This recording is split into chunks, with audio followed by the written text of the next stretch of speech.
What would you do if your peaceful family farm was suddenly labeled an illegal botanical garden, and the people trying to shut you down unknowingly relied on your power to keep their homes running? That's exactly what happened to me, until I found the one secret my grandfather left behind that could bring the entire HOA to its knees. This isn't just about gardening, it's about power, literally. Stay with me, because what happens next will shock you. I never thought the place I grew up, the quiet family farm passed down from my grandfather, would one day become the center of a bitter neighborhood war. But everything changed the moment I opened a letter that made me do a double take. Violation notice. Unauthorized operation of a public botanical garden. Botanical garden? I read it again, mouth hanging open. My farm was a mix of vegetable patches, fruit trees, a small greenhouse, a few beehives. Sure, it looked a little different from the manicured lawns of the homes around us, but a public botanical garden? It had to be a mistake. Except it wasn't. Pinecrest Village, the new development that had slowly crept up around my family's land over the past 2 decades, was now claiming jurisdiction over my property. And with it, they were bringing their rules. Their HOA rules. I stepped out onto my porch, steaming mug of coffee in hand, and looked over my land, the same 5 acres my grandfather had cultivated for over 50 years. It was a patch of green in a sea of beige houses, a place where I grew tomatoes in the summer and picked apples with my nieces in the fall. And apparently, to the HOA, it was now an eyesore. The phone rang. It was Tyler, my only neighbor left with a property older than the HOA itself. "Did you get one too?" he asked, voice tight. "Botanical garden violation notice?" I replied. "Yeah," he snorted. "Looks like they're coming for us both. Developer wants our land for the next phase of luxury condos." I froze. So this wasn't just about plants or property codes. This was about something much bigger. Later that day, a silver SUV rolled slowly down my gravel driveway. A woman stepped out, perfectly styled hair, oversized sunglasses, clipboard in hand. "I'm Mrs. Kendrick, HOA president," she announced, not bothering to smile. "I'm here to document violations." I crossed my arms. "I'm not part of your HOA." She barely blinked. That's a common misconception. When Pinecrest Village was incorporated, properties within township boundaries came under our jurisdiction. You fall within those lines. That wasn't just presumptuous, it felt threatening. She went on to rattle off a list of supposed infractions: non-approved agricultural activity, unauthorized commercial enterprise, non-standard structures. She pointed to my greenhouse, my solar panels, even my rain barrels. And then she said it. "The board meeting is Thursday at 7 p.m. I suggest you attend, if you want to avoid escalating fines." As her SUV disappeared down the road, I noticed neighbors peering at me through their curtains. Watching, judging, or maybe just afraid to be next. I returned inside, storm clouds gathering outside and in my chest. I had a sick feeling this wasn't just about gardens or greenhouses. Something else was going on. That night, thunder rolled across the hills as the first major storm of the season swept in. The power went out across the neighborhood, but not at my house. My lights stayed on. That's when everything changed. I didn't know it yet, but the very generator my grandfather installed decades ago, the one quietly humming at the edge of my property, held a secret that could flip this entire battle upside down. And the people trying to push me out? They were unknowingly depending on me. The storm hit harder than anyone expected. By midnight, most of Pinecrest Village was plunged into darkness. Streetlights flickered out, houses disappeared into the shadows, and the silence was broken only by the occasional rumble of thunder and the soft hum of backup generators trying, and mostly failing, to keep up. Except once again, my house stood alone in the glow, lights on, coffee maker brewing, Wi-Fi still buzzing. I didn't think much of it at first. My grandfather's old hydroelectric generator had always been something of a marvel, a piece of Depression-era genius that he'd installed on the creek running through our land in the 1950s. I had maintained it, upgraded it, and added solar panels over the years. To me, it was just part of the land, like the apple trees and the weathered barn. But then my phone buzzed. Tyler, did you know your generator feeds backup power to the subdivision's water pump station? Wait, what? I stared at the message, confused. Tyler was the kind of guy who didn't send texts lightly, so if he was saying something was off, I paid attention. Tyler, again. Found some old township maps last week. They show an emergency conduit from your land to the HOA's water system. Been running through your generator since the 70s. That was the moment it clicked. All those smug looks from Mrs. Kendrick. The rush to shut down my farm, the sudden violations. They weren't just trying to tidy up the neighborhood. They were trying to secure something. And I had a feeling I knew what. The next morning, Tyler showed up with a cardboard tube stuffed with old infrastructure maps and a spark in his eye.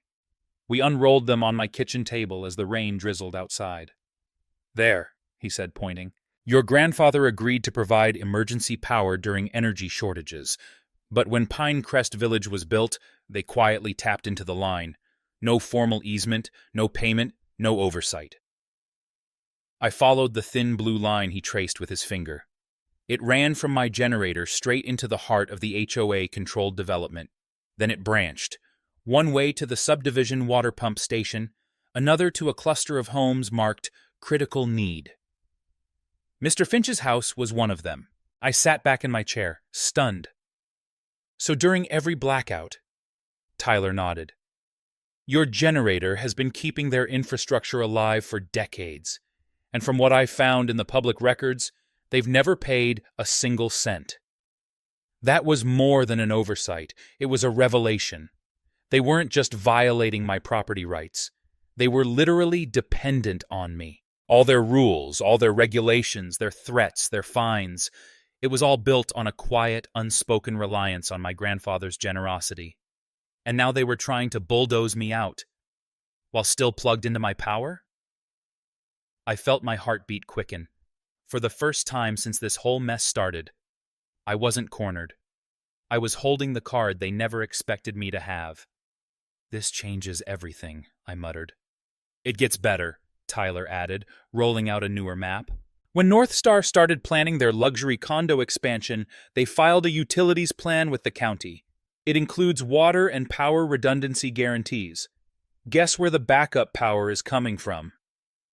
He tapped the map again, right on my land. Oh, no way, I said under my breath. Way, he grinned. They can't move forward with construction without securing your generator. That's why the HOA's cracking down. You're in the way. Suddenly, all the puzzle pieces clicked into place. This wasn't about my greenhouse. It wasn't about my solar panels or the bees or the so-called Botanical Garden. It was about control, power, and not just the metaphorical kind. I walked out to the shed where the hydro generator buzzed quietly in the rain. I opened the metal box where the control switch sat, the one that routed excess power to the subdivision's emergency lines. I didn't touch it. Not yet. But now, I knew what it meant. I wasn't just a farmer fighting to keep his land. I was the one holding the lights on. And soon, the entire neighborhood, HOA board included, was going to find out just how much they'd taken for granted. By the time the third letter arrived, it was clear the HOA wasn't backing down. They were doubling down. The envelope was thicker this time, hand-delivered and stamped with urgent red ink. Cease and desist. Utility interference and violation escalation.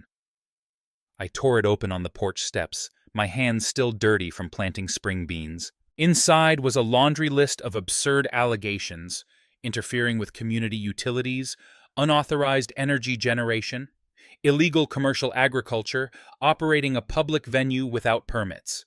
Each item came with an estimated fine. By the end of the last page, the total was over $47,000.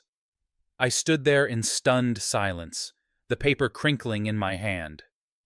Was this their plan? Financially crush me into submission? It didn't stop there. That afternoon, a black sedan circled the farm 3 separate times, each pass slower than the last. A man with a camera leaned out the window, snapping photos of my house, the barn, even the compost pile. That night, Tyler called. Sam, I think they've hired private investigators. Donna saw two guys in suits asking around the post office about your business license, trying to paint you as some rogue utility operator. The injustice of it all made my blood boil. They were using my power, literally living off of my grandfather's infrastructure. But instead of a thank you or even a civil conversation, they were attacking me, smearing my name, harassing me, sending legal threats. For what? Trying to preserve a legacy? Keeping the lights on when the grid failed? I began logging everything. Every strange car, every new letter, every conversation, no matter how trivial it seemed at the time. And then came the auditors. One morning, 3 men in county-issued windbreakers knocked on my door with clipboards and solemn expressions. "We're here for an inspection," the lead one said, flashing a badge too quickly to read. "Utility compliance review." "What compliance?" I asked. "Routine procedure," he said flatly, stepping past me into the house without waiting for an invitation. They prowled around like they were looking for something, anything to report. I followed them to the generator shed, where they snapped photos of every wire and bolt, muttering things like improper signage and missing conduit tags. They left without explanation. Later that day, I got a text from Emma, Tyler's cousin, and the environmental attorney who had helped me begin preparing a legal response. "Emma, they're trying to bury you in bureaucracy. Don't panic. It's intimidation. We'll file a motion to block any enforcement actions." But the pressure wasn't just legal, it was psychological. My elderly neighbor, Mr. Finch, confided one evening, "They've been spreading rumors, saying you'll shut down the whole neighborhood's power grid just to prove a point, scaring the old folks." "They're the ones hiding the truth," I replied, "but I'm not trying to hurt anyone." He nodded solemnly, but I saw the worry in his eyes. The final straw came 2 days later, during a heavy downpour. I was inside reading over my grandfather's water rights documents when a loud crash echoed from the back field. I ran outside into the storm and found one of the old solar panels knocked over, shattered. Someone had driven onto the field, leaving deep, muddy tire tracks in the soft ground, stopping just short of the greenhouse. Vandals, saboteurs, or maybe something worse. I filed a police report, but the officer seemed skeptical. "Could have been kids," he said, not bothering to write much down. I knew better. The message was loud and clear: back off or else. But instead of scaring me, it steeled me. That night, I opened a new folder on my laptop. Counterattack. Inside went every photo, every scanned document, every time-stamped video from the trail cameras I'd hidden around the property. I even started recording conversations on my phone, just in case. They wanted a war? Fine. But they'd forgotten one thing. I wasn't just a stubborn farmer clinging to a patch of dirt. I was sitting on the one piece of land that powered their lives, and I was done playing defense. If the HOA wanted to turn this into a battle over land, legacy, and electricity, I was ready to fight fire with voltage. It started with one headline: "Farmers Generator Powers HOA without their consent," but by the next morning, it was everywhere. Local news stations picked it up, then blogs, then regional networks. Before I'd even finished my second cup of coffee, I had 5 voicemail requests for interviews and over 100 new emails in my inbox. Channel 8 ran the first full story. The segment opened with sweeping drone footage of my farm, lush and green, contrasted with the rigid symmetry of Pinecrest Village next door. Then came the voiceover. "This family farm is at the center of a growing power struggle, literally. After decades of secretly depending on energy generated from this land, the local HOA is now trying to force the owner out. But what they didn't count on was just how much power this farmer actually holds." That was the tipping point.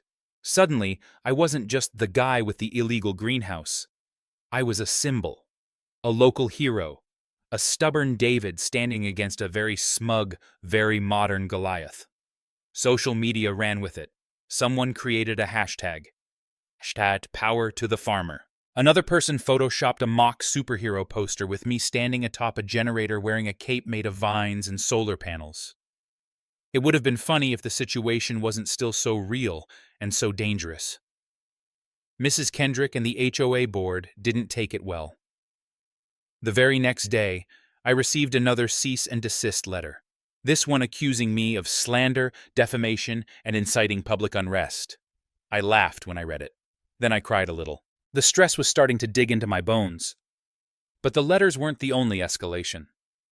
As evening fell, a black SUV parked across the road again. I saw the outline of someone sitting inside, watching, waiting, not bothering to hide. That same night, Tyler texted me. Tyler, Kendrick's been calling emergency HOA meetings. She's demanding legal action. The board's divided. Weston might flip sides. Good. Let them turn on each other. But it wasn't just the board unraveling. The pressure was spreading. One neighbor, an older woman named Janice, walked over during a break in the rain, clutching her phone. "I'm sorry," she said, her voice barely above a whisper. "I didn't know. About the power. About what they were doing to you. I saw the news, and I had to come." She handed me a screenshot from her neighborhood group chat. Mrs. Kendrick had been rallying supporters, warning them that a rogue landowner was endangering community unity. But the responses weren't what she'd hoped. Dozens of residents were pushing back. Why are we attacking the guy who's been keeping our water flowing during blackouts? I'd rather have tomatoes and bees than another strip mall. How do we even know the HOA has the right to do any of this? Word was spreading fast, and the court of public opinion wasn't siding with the HOA. Then came the big blow. Channel 5 aired a primetime special titled, "The Power Behind the Power: How One Farm Sustains an Entire Community." It wasn't just about the generator anymore. They interviewed local historians about the farm's legacy, environmental experts praising the renewable system, even a university professor calling it a model of sustainable rural-urban coexistence. When Mrs. Kendrick tried to hold a press conference on the HOA's behalf, only 3 reporters showed up, and they came with hard questions. Why was the farm targeted only after North Star Development showed interest in the land? Did the board knowingly use private infrastructure for decades without compensation? Is it true board members were offered discounted units in the new development? Her tight smile cracked. "No comment," she muttered, before storming off. Meanwhile, my inbox overflowed with support. Neighbors volunteering to help with repairs, strangers offering legal advice, even an email from a city council member expressing interest in visiting the farm. Then came the invitation that changed everything. The mayor herself reached out. "We're hosting an emergency town forum to discuss the situation at Pinecrest. We'd like you to attend as a community stakeholder." It was no longer just about me or my land. The story had become a movement. People were waking up to what HOAs, developers, and power-hungry boards had quietly done for decades, silencing individuals, weaponizing bylaws, and prioritizing property values over people. I didn't ask to be a figurehead. But standing in my field that night, rain falling softly, the generator humming beneath the stars, I realized I was ready to be one. The air inside the community center was thick with tension. Folding chairs scraped against the floor as neighbors filed in, some curious, some anxious, all whispering as they took their seats. At the front, the Pinecrest Village HOA board sat in a tight formation, their faces pale under the fluorescent lights. Mrs. Kendrick was front and center, arms crossed, jaw tight, eyes locked forward like a general awaiting battle. Mayor Wilson stepped to the microphone. "Tonight, we're here to address a matter that has drawn significant attention, both in our neighborhood and across the county." The buzz in the room dimmed. I sat in the second row, my presentation folder balanced on my knees, heart pounding like a war drum. Tyler was beside me, his fingers flying across his phone as he texted updates to the rest of our supporters who couldn't get seats. The room was packed. "Let's begin with a statement from Mr. Reynolds, owner of the property in question," the mayor announced. I stood slowly, every eye in the room following my movement. I cleared my throat, willing my voice to be steady. "My name is Sam Reynolds. My family has owned the farm at the edge of this development for 3 generations. We've grown food, raised bees, generated our own power, all legally, all documented. I clicked to the first slide on the projector, a grainy black and white photo of my grandfather, standing proudly beside the hydroelectric generator he built in 1952. What many of you may not know, I continued, is that generator has quietly powered emergency infrastructure in this community for decades. Water pumps, medical circuits, backup energy during blackouts, and it was done without compensation, acknowledgement, or even proper legal agreements. Gasps scattered through the audience. I flipped to a county infrastructure map, with my property's blue power line feeding directly into Pinecrest's emergency systems. There's no easement, no agreement, no right for the HOA or anyone to demand anything from me. And yet, here I stand, facing violation notices, threats of legal action, and public shaming. Murmurs erupted. Mrs. Kendrick's face flushed crimson. Before she could speak, Mayor Wilson raised a hand. Let him finish. I clicked to the next slide. Emails obtained through a public records request, displayed for all to see. Over the past 6 months, North Star Development, the same company pushing luxury condos at the expense of green space, has been offering HOA board members special incentives in exchange for support. The room exploded. You sold us out?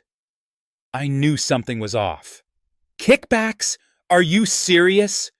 Mrs. Kendrick shot to her feet, shouting over the chaos. This is a smear campaign. These emails are taken out of context. Mr. Weston, the board's senior member, slowly stood up at the end of the table. I wasn't offered anything. I wasn't even told. And I've served on this board for 15 years. He turned to the crowd. Elaine Kendrick has acted without transparency. She knew about the generator. She knew about the lack of easements. She misled this board and tried to strong-arm Mr. Reynolds into compliance to make way for her own deals. The crowd was electric now. Phones out, cameras rolling. The story that had started on my farm had become a full-blown scandal, but it wasn't over. I walked back to my seat, hands trembling slightly. Jade, Mrs. Kendrick's daughter, approached the microphone from the side of the room, holding a USB drive. My name is Jade Kendrick, she began, her voice calm but firm. I'm not here as a board member. I'm here as a resident, and as a student of environmental science. She paused, scanning the audience. My class at the university has been studying Mr. Reynolds' farm for years as a model of sustainable practice. Today, I'm submitting a formal grant proposal to help turn his system into a community microgrid, one that benefits all of us. A moment of stunned silence, then applause. Reluctantly, the mayor gestured for order and addressed the board. In light of the evidence, I'm suspending all HOA enforcement actions related to Mr. Reynolds' property, pending further investigation. Mrs. Kendrick looked as though she might combust, but she didn't speak. Not this time. As the crowd filtered out into the stormy night, I stood quietly near the back wall. People approached me, neighbors I'd never spoken to, offering thanks, apologies, ideas for the future. And though I was exhausted, something inside me had shifted. The farm wasn't just my inheritance anymore. It was the heart of a community that had just remembered how to beat. The storm had passed, but something bigger had shifted. Something deeper than thunder or lightning could shake. In the days following the emergency town meeting, the mood in Pinecrest Village transformed. Where there had once been cold glares and whispered complaints, there were now handshakes, questions, and offers of help. What began as a bitter clash between an old farm and a rigid HOA had bloomed into something no one had expected, a community willing to grow together. It started quietly. Mr. Weston, the senior HOA board member who had broken ranks, showed up at my farm 2 mornings later with a thermos of coffee and a suggestion. I've been thinking, he said, setting down 2 mugs on my porch. What if we found a way to preserve what you've built here, and make it part of the neighborhood, not separate from it?